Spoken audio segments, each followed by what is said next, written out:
G'day, Captain Australia here. Yep, sorry I'm not all superhero masked up and everything. We've got the Bushman Captain Australia version. Okay, and I'm sorry I have been in the Bermuda Triangle for phone reception. So I've been off the air for pretty much a few days. Just really spotty reception.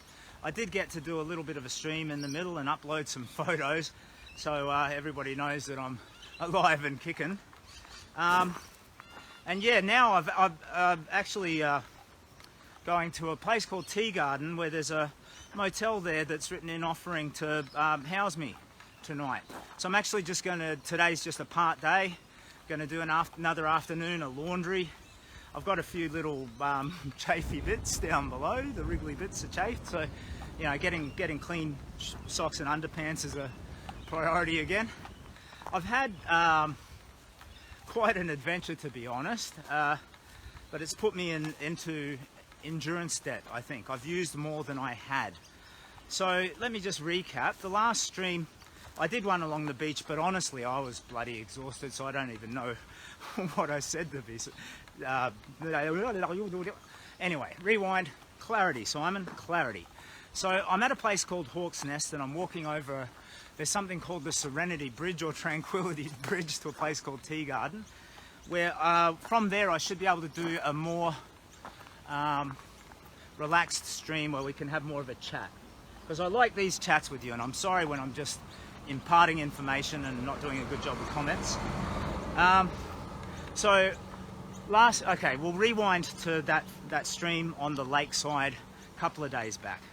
So from there I made it to Seal Rock. I powered through.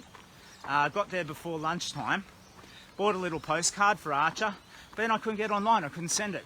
It had been raining on the way through, a lot of windy roads and, you know, iffy terrain, but I got there and I'd powered through and I was pleased. It was 20k before lunch.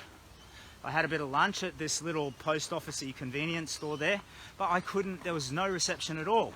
So I sent a little message to my wife saying if I don't get in touch tonight, don't worry about it. And I continued along a ranger track down the beach. So I got to this headland north of a place called Mungo Brush, which always makes me think of this Mungo Jerry song called Summertime. In the summertime when the weather is hot, that one, watch it, check it out. Anyway, so I came to this headland and I had three options. So option number one was to try and scurry around the cliffs, but that was way too hazardous looking. Option number two was to try and climb directly over it, which in retrospect would have been the best option, I think. Up a big hill, but down the other side and then I'm good. And option three was to strike for a road. So to go into the bush and just head due west, because there was a road on the other side. And I chose option three thinking it was the safest, but it did turn out to be a bit hazardous, because I found myself just ploughing through bush, like really heavy undergrowth, overgrowth, whatever you want to call it, and then a lot of these little trees and stuff, and then larger trees, ferns. It was beautiful. It was gorgeous and nourishing in a way I can't really explain. And the physical toil of it was intense. If you've ever had to push through rough country, and I had to for like an hour and a half to get, and that's to get 500 meters or something. It was intense, so I went into endurance debt there, and I came to the top of a hill, no signal, getting stressed out of communication. I hope nobody's worried. And I pitched the camp and slept. I didn't pitch the camp very well. The tarp's starting to misbehave on me, but I can mitigate that. I've got a poncho, so I can plug the wet spots. But I didn't do a good job, and I did get a bit wet that night, didn't sleep well, more endurance debt. But I still keep powering on. And I'm so delighted by that, because part of the big walk is me rebuilding. And, you know, although that's physical, mental, spiritual, ethical, I mean, just the physical toil of it was tremendous. And yet I found more strength, you know what I mean? That morning, another hour and a half, 2 hours, ploughing through bush, but I redirected. So instead of continuing west, I turned south, aiming to come back out onto the beach. So I got down there, pack's wet, everything's wet, it's 25k heavy, and I find myself at this massive sand dune. I took pictures and I took a video, and I'll share them later, but I don't think that those images captured the real life gravity of it. So when you're standing there and looking up, it was, I don't know, 3 times my height or more, maybe 4 times my height, and steep, maybe 60 degree. So if you've ever had to climb a sand dune, you know that's iffy. And there I was, I had a walking stick, a big old Gandalf staff really, it probably looked like. And I clambered up that and then onto the beach, and I was exhausted. And yet I found more strength. So I kept going.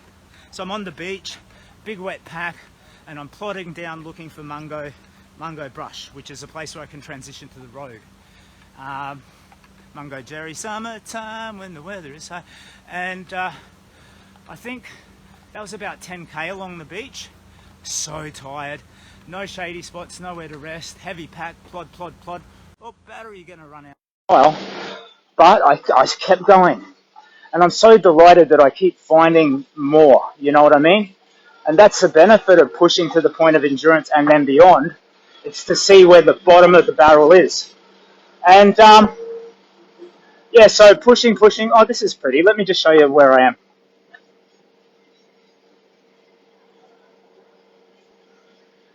There's a bridge over there which I want to cross.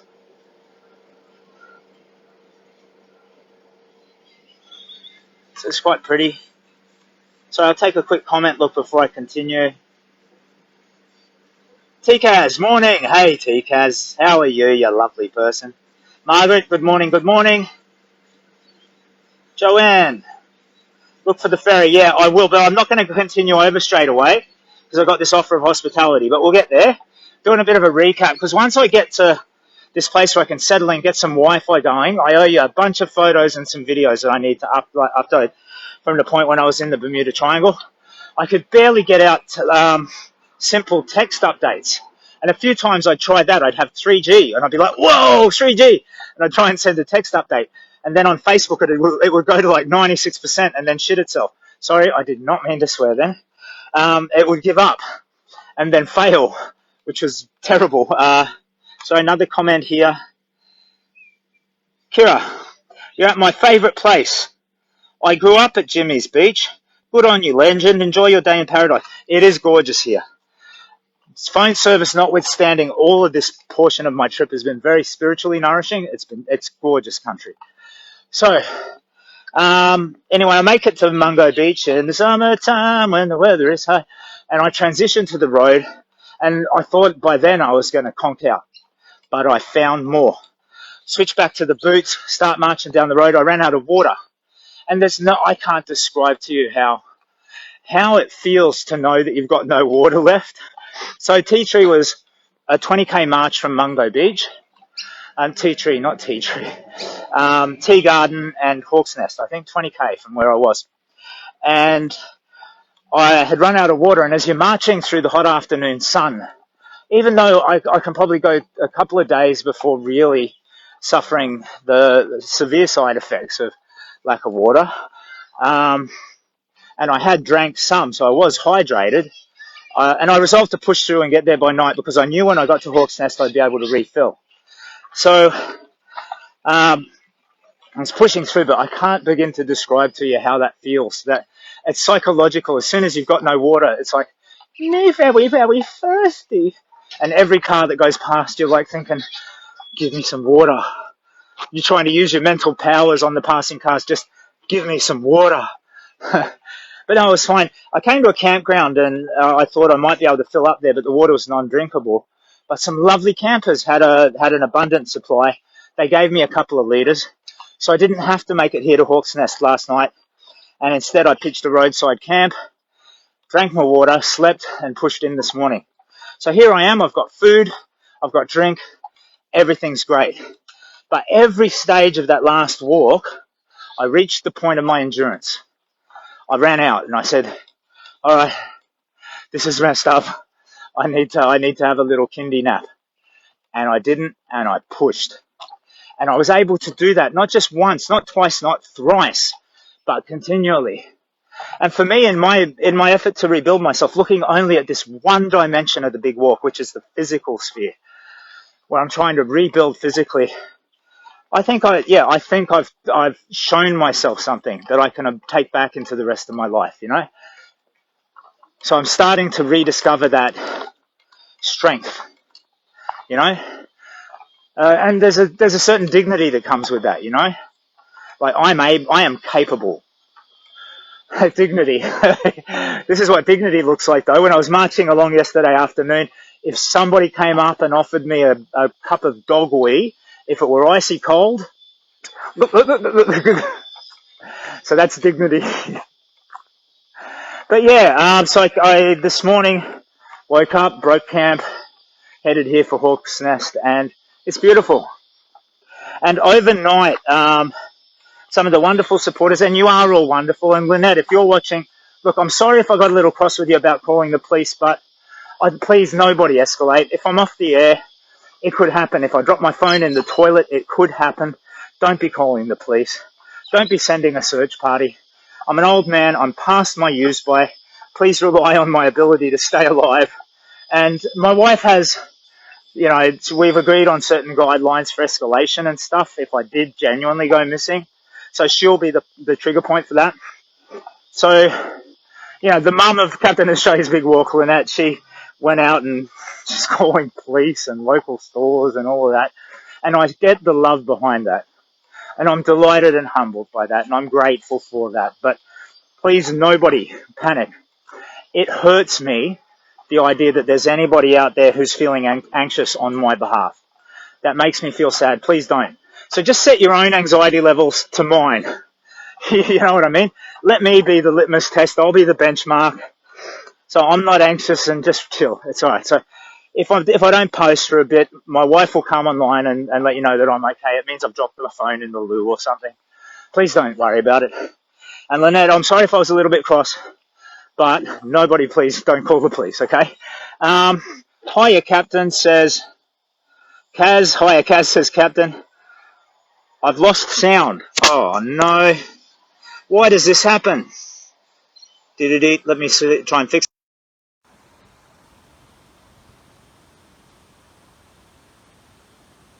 I think my earbuds have completely given up. Crap.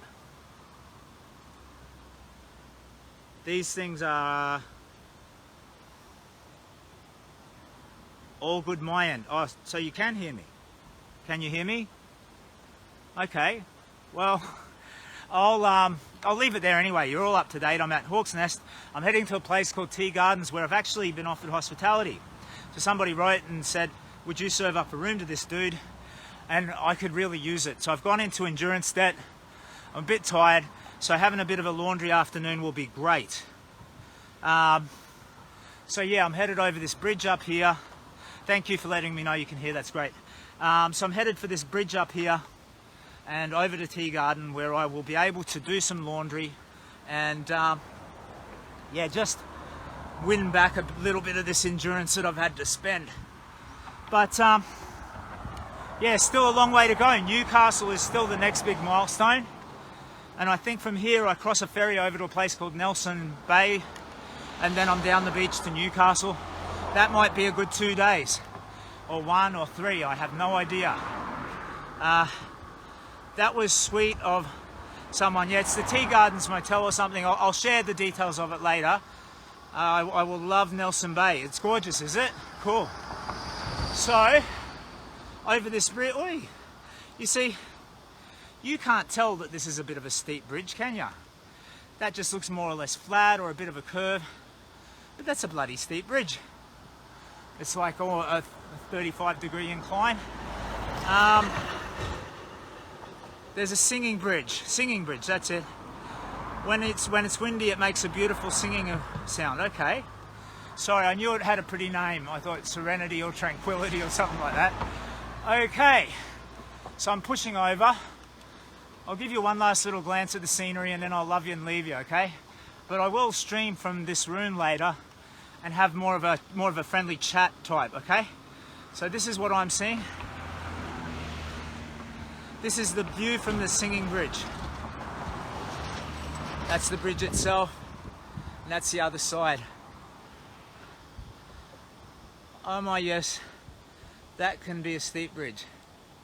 So, Captain Australia's Big Walk, it's all for the Kids Cancer Project. If you've newly arrived, I'm walking from Brisbane to Melbourne to raise funds and awareness for a charity called the Kids Cancer Project, which is all about better treatments and more effective treatments for paediatric cancer. And I'm an old buffhead, but I'm getting stronger. Okay? I'm an old fool, but I'm getting smarter. And I'm learning from wonderful people like you how to rebuild my basic humanity too, after being a ghost for a long time. So I think I'm getting kinder and better, which is great. So I get to go home as a better person, and that's my reward for the big walk. The money stuff, that goes to the Kids Cancer Project, so that's to the scientists. I dress up as a hero, but those guys, you know, people, I say guys, but those people who are, you know, really in a stand-up fight for children's lives, trying to improve treatments, soften them. And yeah, I didn't mention I sent a postcard to my little mate Archer. Lovely dude. So Archer, if you're watching, mate, there's a postcard from Captain Australia coming, and there'll be more to follow, my little mate. When I get tired and when I push to the point of endurance, knowing that you're my friend makes me feel stronger, makes me better. So I hope that goes both ways, buddy. If you're ever feeling run down or a bit tired, know that I'm your mate, okay? And you use that to give you strength, just the way you've given me strength, buddy. Okay, you lift yourself up. And that way we lift each other up. And that applies for all of us, not just you and me, Archer. So if you ever need help, you've got people to ask, okay, buddy? All right. Oh, look at all those houseboats and stuff down there. Lovely place. All right, I'll let it go. Take care of yourselves. Oh, there's probably a bunch of people I'm supposed to shout out to, but I'm still a bit tired. I have flogged myself for too many days in a row. Things are starting to get a bit sloppy upstairs. But mood is high, everything's good. And thank you for those of you who were worried. Please don't worry, and I'm so sorry. Everything is great. Everything is more than great. So thank you for your time and interest. You take care of yourselves.